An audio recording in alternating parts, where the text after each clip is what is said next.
Are we confusing charisma with leadership skills? Are extroverts overly represented in leadership and introverts overlooked? How do we identify and nurture our high potential talent in an organisation? Many organisations invest money and time in developing the next generation, but it can be a hit and miss affair. In today's episode, I reflect on my conversation with Andrew Barry of Curious Lion about how we can best identify high potentials and what we can do to give them the best opportunity to shine.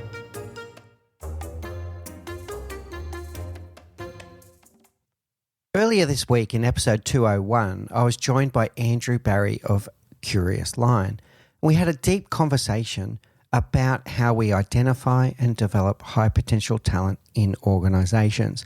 And he introduced us into some really interesting terms, such as what is a Cassandra and what is adaptive intelligence. In today's episode, I'm going to share my reflections of what I took away from that conversation and what I see in the world around the development of high potentials. One of the key techniques that Andrew and I discussed was the concept of a 9-box grid, and many organisations use these. They have 2 dimensions and 9 boxes in a 3x3 grid, with performance being on one axis and potential being on the other. The performance part is normally relatively obvious on how you measure. What outcomes are they achieving, and also what are their behaviours? Identifying potential is far more difficult. How do we decide which people in our organisation are the high potentials? The first question you can ask is, do you see them moving at least 2 levels above where they are today?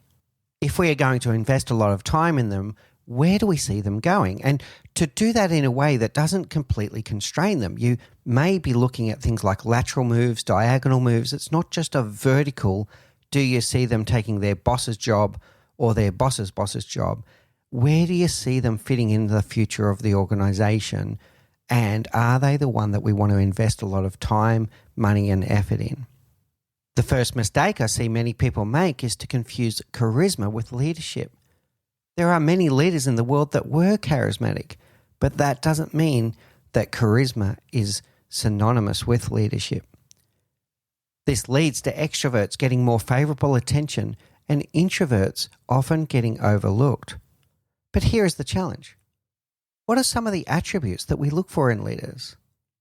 People that deeply listen. People that make people feel seen and heard. People that are able to process and make considered responses instead of spontaneous reactions. Great leaders are often great coaches that bring out the best in others instead of drawing the light onto themselves.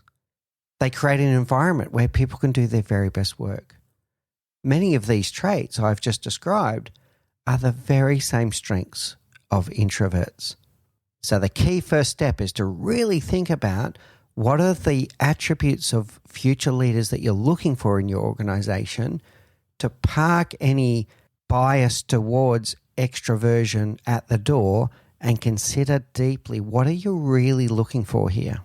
Let's talk about some key things to look for when we are trying to assess potential. The first one, are their behaviours consistent and congruent with the values of the organisation and the culture you are trying to build? Do they take accountability for their actions? Do they show humility, or do they think that they have all the answers? Do they pretend that they have all the answers? Or are they the type of person that if they don't know the answer, they'll admit that they don't know the answer and then go and find that answer? Do they have integrity? Do they demonstrate that they will always do the right thing regardless of the situation?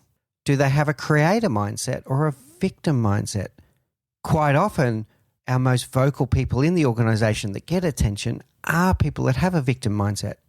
To be clear, we want people to be able to speak up and say what they see is wrong in the organisation, but we want people that have a creator mindset that work out, well, what are we going to do about it? Do they have a fixed mindset or do they have a growth mindset? A fixed mindset person is going to assume that they either can do something, they're either good at it or they're not good at it. Whereas a growth mindset person is always going to back themselves to learn how to do something new. How quickly do they learn? Are they adaptive? Do they have critical thinking skills? Are they able to solve problems in a group environment? Are they able to solve complex problems? How well do they work with other human beings? The funny thing I'm going to say, every job I've ever had is the technology part has always been solvable. Every job I've had has been a technology-related role, and there's no limit to what we can do with technology. We can solve almost any problem. We can't break the laws of physics, but we can solve nearly every problem with technology. But it's the people that are far more complex than a spreadsheet or any tool or technique that you're using. So it's the people that are able to work well with other human beings. And I'm talking about someone that can work with almost anyone. That's the person that we're looking for here. Do they truly listen to and respect those around them? Do they co-create? Do they collaborate with their team members to develop something that is greater than the sum of its parts? Another aspect to look at is whether they demonstrate capacity across what we call the 3 dimensions of leadership, which are leading self, leading others, and leading the business. Leading self means that they're highly self-motivated. They are good at their own time management. They're good at prioritizing their own work. They get things done. They meet deadlines. They're able to motivate themselves. They're resilient. They can push through even when things are not going perfectly to plan. Do they demonstrate a capacity to lead others? Are they influential? Do other people look at them for guidance? Whether they're in a leadership position today or not, do they have a level of influence and persuasion of those around them? Do they care about others? As Teddy Roosevelt famously said, people don't care how much you know until they know how much you care. So does this person show care for other human beings? Do they show a capacity to lead the business? Do they have business acumen and to understand the different levers within a business that keep the doors open and keep the organization going forward? So business acumen, an understanding of the nature of the business, the levers of the business, and how different actions can have an impact on the success of the business. The next challenge I want you to consider in your organization is whether you also have what I'll call a technical leadership stream. I've been talking a lot about the attributes of a people leader. We also need people in our organization that may go on a completely different stream, a technical stream around deep knowledge of their craft. I'm talking about here people that may never take on a people leadership responsibility. In fact, they may not enjoy people leadership at all, but they become the deep technical expert in their field, whether that's in nursing, in accounting, in engineering, whatever the case may be. These are the kinds of people that do go on to change the world. They develop new innovations, new inventions. They develop patents. They make a lasting impact on the world, but they also create future revenue streams for the business. So we mustn't forget to look after our technical leadership stream, which is a different set of attributes that we're looking for here. Have a critical look at your organizational structure. You might be in a situation where people feel that the only way to get promoted, recognized, and to get salary increases is to take on a people leadership role that they never wanted in the first place. When you have a highly technical person that feels that they get thrust into a people leadership role, you end up in a double whammy, particularly if they don't want to be a people leader. I'm going to use software engineering as my example here. When you promote your very best software engineer because you think, oh, they're obviously going to be the best leader, you end up losing your very best software engineer, and you end up with a team that have got a poor manager who doesn't even want to be there. So make sure that you also have a technical leadership, high potential path for people. The next challenge is to make sure that our high potential people feel seen. There is one thing for sure. If someone feels that they've got more to give and they're not getting the opportunity to give their full potential, they will start looking elsewhere. So we need to make sure that our high potentials do feel seen and do feel valued. Andrew Barry brought up the concept of what is a Cassandra. Cassandra being a Greek goddess who was cursed by Apollo with the ability to be able to foresee the future, but with the burden that no one would listen to her. Do you have people in the organization that feel like that? They feel like they are able to see all of the elements of the business, what needs to happen for the future of the team, the organization, and the business, but no one sees them and no one hears them. So we need to be able to show people that we do see them, that we believe in them, and that we're going to invest in them. This is a very important part of the process, or you'll soon find that your high potential people start exiting stage door left. The next challenge is, how do we invest in them? And what we need to embrace here is the 70-20-10 rule. The way people learn and grow is through experiential learning. Our investment in their development needs to be 70% around giving them opportunities to try something new, the opportunity to learn and grow. People learn far more by doing than they do by anything that they might be taught in school. The 20% would be coaching and mentoring, putting them together with someone where they have a conversation about their growth. And the 10% might be the formal part, the formal skills training, the part where they might go on a development course. So think about how you're going to give people the opportunities to learn and grow, to stretch their legs, to get out of their comfort zone. How are you going to give them the opportunity to have conversations with other people about their growth to support their learning? And yes, complement that with the formal training programs. This all needs to be wrapped around with what I call a development conversation. One of the mistakes I see many organizations make is that this talent development, it's a once a year activity. You get around and you talk about succession planning and who are the talent and what are we going to do, etc. And then you forget about it until 1 year later. Learning and growth needs to be a very frequent activity. Having development conversations every month, every week even for some people, to sit down and talk about their growth. What's working? What's not working? What will they do differently? Where are the next opportunities for them to learn and grow? A consistent conversation. This allows them all kinds of things. It allows them to do little course corrections. So if they're going a little bit off track, it can also be a performance conversation about bringing them back on course. So turn your once a year performance dialogue into a development conversation that happens at least once a month. Okay, so there you have it, my reflections on how we identify our high potentials, making sure that we're not missing the hidden treasures in our organization, that we're not confusing charisma with leadership, that we're giving the best opportunity for everyone in the organization, extroverts and introverts.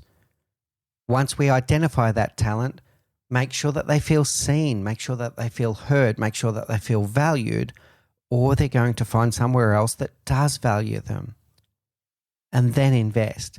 And it doesn't always have to be sending them on some glorious course. Investing in them is giving them opportunities to learn and grow. The 70-20-10, all backed up by a consistent and frequent development conversation.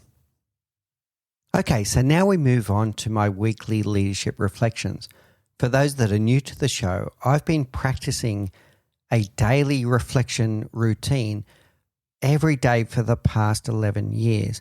I ask myself the same 5 questions. What went well today? What didn't go well? What would I do differently next time? What did I learn about myself? And what did I learn about others? I share with you at the end of these solo cast episodes some reflections from the week. So what went well this week? I was greatly honoured to be invited by the Systems Engineering Society of Australia to speak at their SETI conference in Melbourne this week.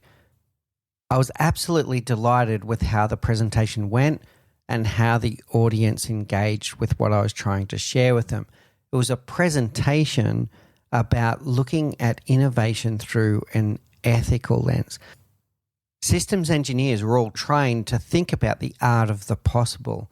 And what I wanted people to do was stop and think and reflect on making sure that we're also asking the question, what have I just made possible? So making sure that we're thinking about the unintended consequences of our new innovation, our new system, our new technology.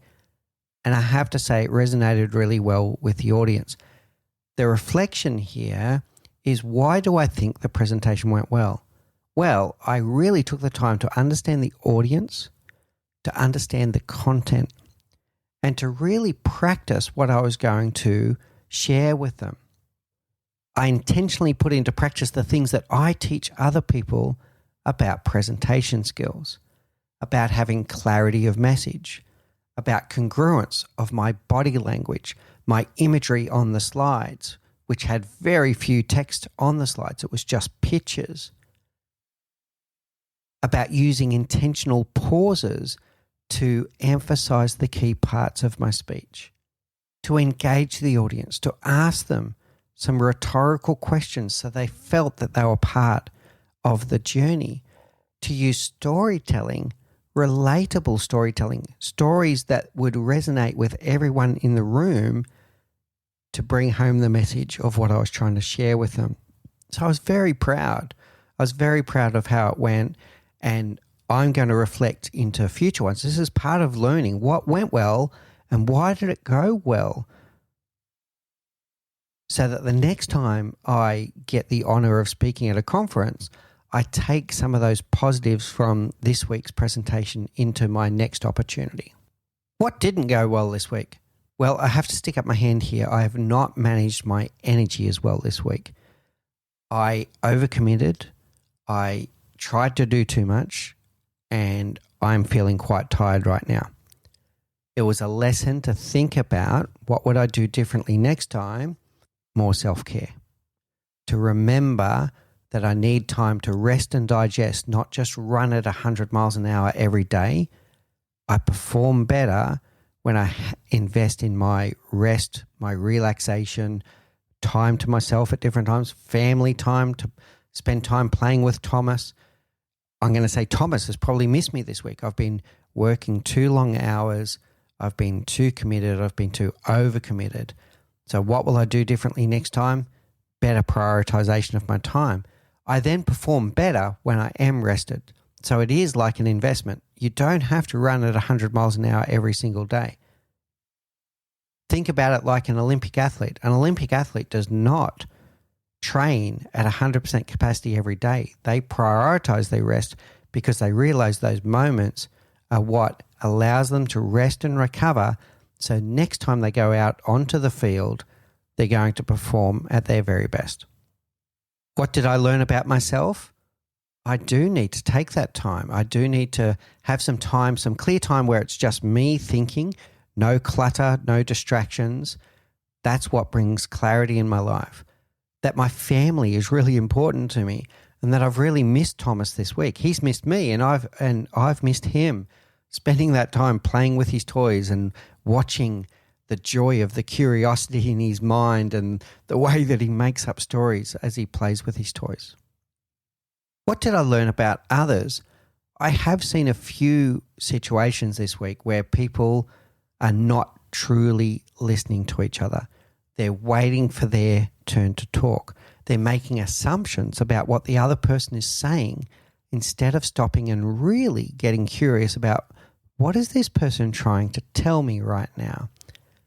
I felt the need a couple of times to try to help with that, to try to get two people that are speaking the same language to truly understand each other. So there's a lesson in this for all of us.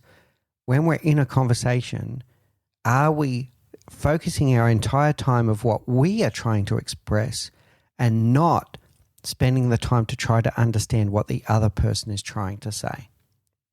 Okay, so there you have it for this week, episode 202 of the Leadership Project. In the next episode, I'll be joined by Adele Gambardella and Chip Massey. Adele is an expert in crisis communications, and Chip is an ex-FBI hostage negotiator, and we're going to be celebrating their book, Convince Me, all about influence and persuasion. If you're getting great value from our content, we would love it if you would share a rating and review on Apple Podcasts or your preferred podcast service.